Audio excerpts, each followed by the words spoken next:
Okay, good. Now, the next cool thing. What happens when you see a tool? You're happy. What happens when you see an obstacle? You're unhappy. And there, now you understand emotions. And that's so, like, that doesn't take much. That's, once you've got this initial framework, it's like, okay, well, what's an emotion for? Positive.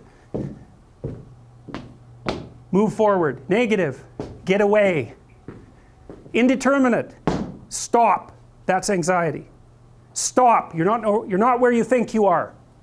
Your map isn't producing the desired outcome. It's wrong. What should you do? You don't know. Stop. Because if you don't know where to go, there's no point going anywhere. And then what? Prepare. That's anxiety. Stop. Prepare. Well, people hate that because, well, for obvious reasons. Prepare. For what? Everything. Yeah. Very, very demanding psychophysiologically.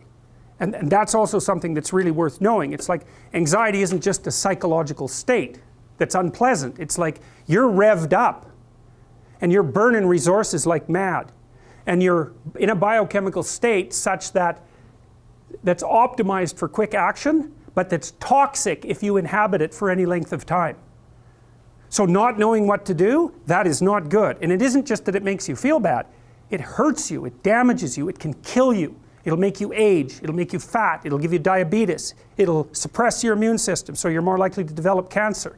It'll damage your brain, your hippocampus. It'll increase the probability that you have Alzheimer's. It's like, it's no joke that. It's you're running your machinery faster than you can replenish it. So it's not a state that you can be in. It's not a state you can tolerate because it's anxiety. It's anxious. But it's also not a state you can live in. And so I don't know where I am means everything's relevant and I have to ramp up my capacity for action to deal with that. Bad. People do not like that. We do not like not to be where we think we are. We really, really, really don't like that. And we structure almost all of our environments constantly so that never happens. You know, we're all dressed the same with tiny, tiny variations, you know. We all follow the same traffic laws. Everybody's behaving according to the proper code in this room, and everyone in this building is doing the same thing. It's like we're doing everything we can to make sure that everyone knows exactly where they are and what they're doing all the time.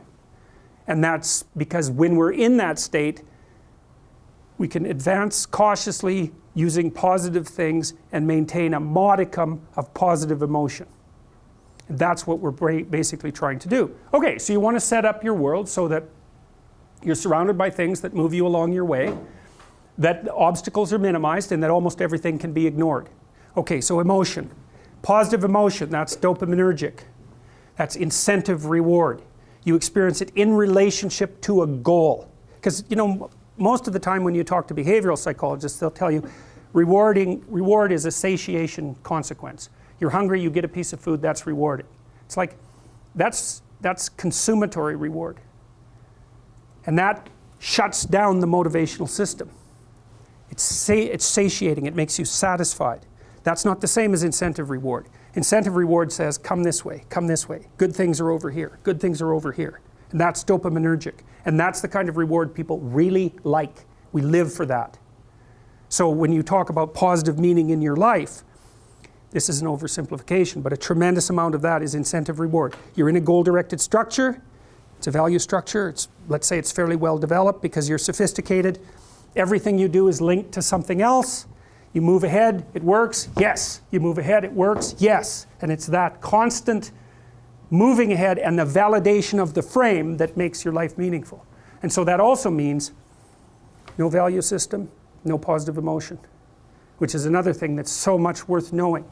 You know, the postmodernists complain about value systems constantly, and they say, well, the problem with a value system is that it includes some people, winners, and excludes other people, losers. It's like, yes, that's true. What's the answer? Flatten the value system. It's like, so there's no losers. Fine, no winners either. And if the value system is flat, there's no point B. What the hell are you going to do? Where's your positive emotion? You got nothing to. You're going to wander around being happy that the value system is flat. It's like, no, you're not. Because when you flatten out value systems, you don't get rid of suffering, because you can't. All you get rid of is the possibility of positive emotion. And that is not a good solution. So then you leave people with nothing but negative emotion. It's so naive. Okay, so good. So now we know. You're going from point A to point B. You're doing that with an action. If things are working out, if you see facilitators along the way that you can utilize, you get a kick of positive emotion.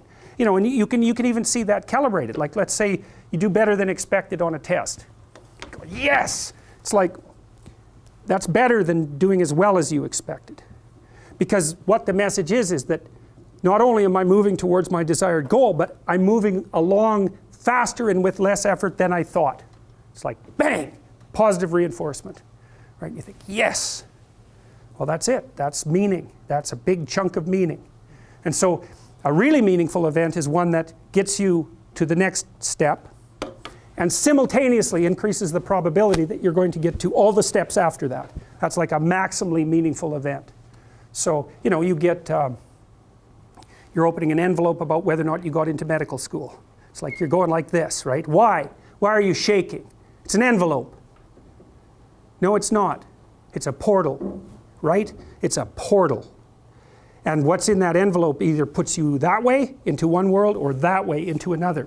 And you think, you're looking at it, you think, well, that's an envelope. It's like your body isn't thinking that, not for a bloody second. It knows perfectly well that that's a portal. And you open it up, it's like collapse.